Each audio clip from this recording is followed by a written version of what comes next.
Such a lovely boat approaching us here. She's called Thryce. That's the Anglo-Saxon name for a thrush. And I think that's the songbird, not the fungal infection that she's named after. She's beautiful. She's 45 foot, semi-traditional stern narrowboat, built in 2010 by HT Fabrications and fitted out by Admiral Narrowboat. And they've done a lovely job, you'll see as we go through. Just prior to marketing, she was out of the water for a hull survey. We've got a copy of that in the office, no issues to report, and she was also blacked at the owner's expense, so she'd been well prepared for sale. 330 watts of solar panel there on the roof. There's a storage roof box. Paintwork's in nice condition.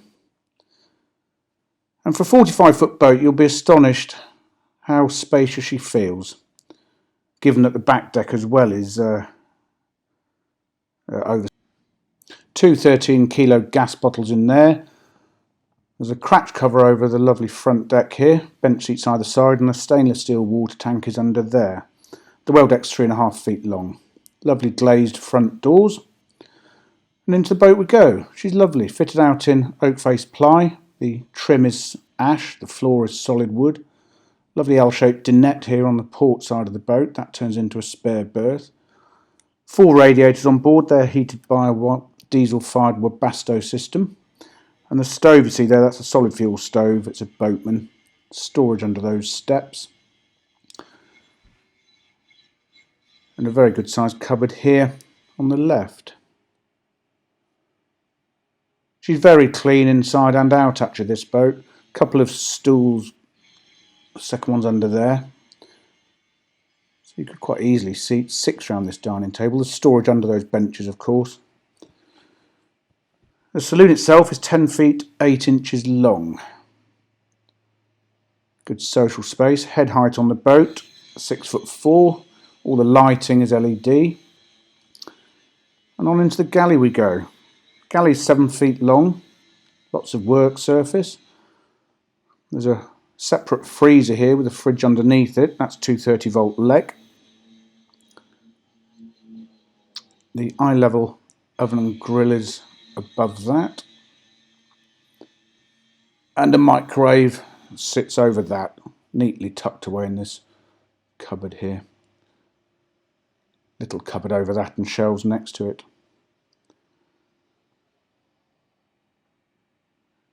Shelves tucked behind there, lots of work surface in here. And the usual array of cupboards underneath the sink area. Lots of storage in here. Plenty of places to squirrel stuff away, and there's the 4-burner gas hob. Even a wine rack. 5 bottles fit in there. I don't know why they do that when wine boxes come with 6 in. Perhaps I make the assumption you've had one already. Feels very light on this boat. Nice big windows. Down we go. Rather unusually, the bedroom is next. The bed itself is 6'4" long, 4 feet wide. Storage under, 2 very good sized drawers. Another radiator in here.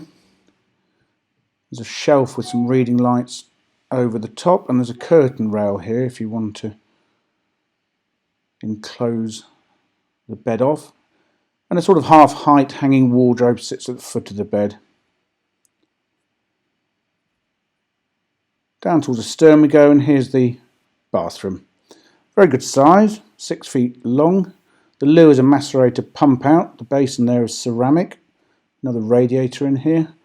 And a very good size shower cubicle. Glass door, and it's tiled in there. There's a light over there. I'll turn that on in a minute. I forgot to turn these on before I came in. There's the switch. I'll go and do that in a sec.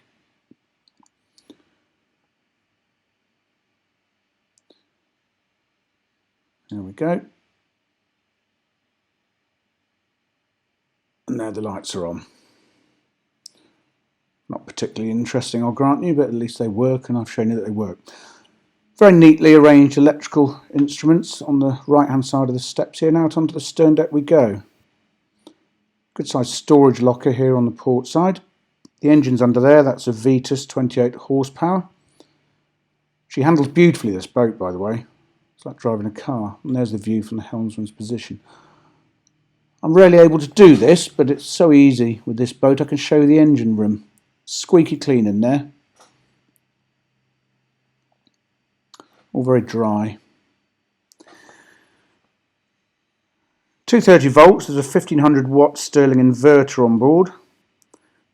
230 volt sockets throughout the boat. There's a landline. I've mentioned 330 watts of solar power. There are 3 leisure batteries, 110 ampere and 1 starter. Hot water is supplied by either the engine, the Webasto, and there is an immersion heater on board when plugged into landline. I ought to mention there's also a twin tub washing machine on board and a tonneau cover for the rear deck.